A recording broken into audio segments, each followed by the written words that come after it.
बताया जी। No price for गेसिंग। ओला electric, ये है वो स्टॉक्स जहाँ पर खरीदारी करने की राय है। और आपको याद होगा दीप, करीबन 100 रुपये के आसपास ही हमने लिस्टिंग के बाद फिर से खरीदारी करने की राय भी दी थी, जब मैनेजमेंट ने पहला अपना इन्वेस्टर प्रेजेंटेशन लोगों के सामने रखा। 104 के स्टॉप लॉस से खरीदे, 112, 115 और 118 के टारगेट के लिए यहाँ पर खरीदारी करने का मौका है। वजह कि आज जो खरीदने की वजह है वो मैं पहले बता दूं। गोल्डमैन की तरफ से कवरेज की शुरुआत हुई है, टारगेट 160 का आया है। Bank of America Merrill Lynch की तरफ से कवरेज की शुरुआत हुई है, टारगेट 145 का, यानी कि यहाँ से करीबन 40 से 50% अपसाइड के टारगेट है। अब इसमें ये तो आज की बात हो गई, हो सकता है 5-10%, 8-10% आज चल जाए, कोई बड़ी बात नहीं है। और अच्छा खासा स्टॉक ऊपर में 130-35 से करेक्ट होकर नीचे भी आया है, तो काफ़ी कुछ हल्का भी हो चुका है, चेंज ऑफ हैंड्स भी हो चुके हैं, तो ये बढ़ना तो तय है। अब इसमें आपको क्या करना है एज एन इन्वेस्टर, मेरा ये मानना है कि आप एक काम करिए।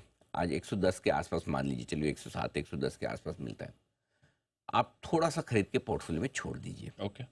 ये समझ के छोड़िए कि आपका स्टॉक तो 70 रुपये है जो इशू प्राइस है, ठीक है। यानी कि यहाँ से कितना जा सकता है, 40-50% आपका 50% का नुकसान हो सकता है। ये मान के चलिए उतना ही लीजिए कि 50% का नुकसान हो सकता है।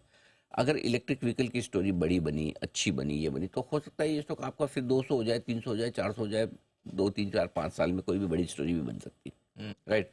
तो छोटी रिस्क लेकर, और जिनको और छोटा रखना है, समझिए आपने 90 का स्टॉप लॉस लगा लिया, कुछ भी आप एक वो माइंड करके रखें, लेकिन थोड़ा सा लेके छोड़े। हाई रिस्क हाई रिटर्न वाला स्टॉक एक पोर्टफोलियो में आपके हो सकता है। तो अगर ये स्टोरी बड़ी बनी, जो कि इलेक्ट्रिक व्हीकल की बनने की उम्मीद सबको है, अब इसमें से कौन कितना क्या चलेगा वो देखने वाली बात है। तो ये एक हाई रिस्क वाला एक स्टॉक, कोई लोग कहते हैं ना कि भाई हमको पोर्टफोलियो में ऐसा शेयर चाहिए जो रिस्क वाली हो लेकिन रिटर्न बहुत ज़्यादा दे जी। तो ओला में वो कैपेसिटी है जो हाई रिस्क हाई रिटर्न वाली है।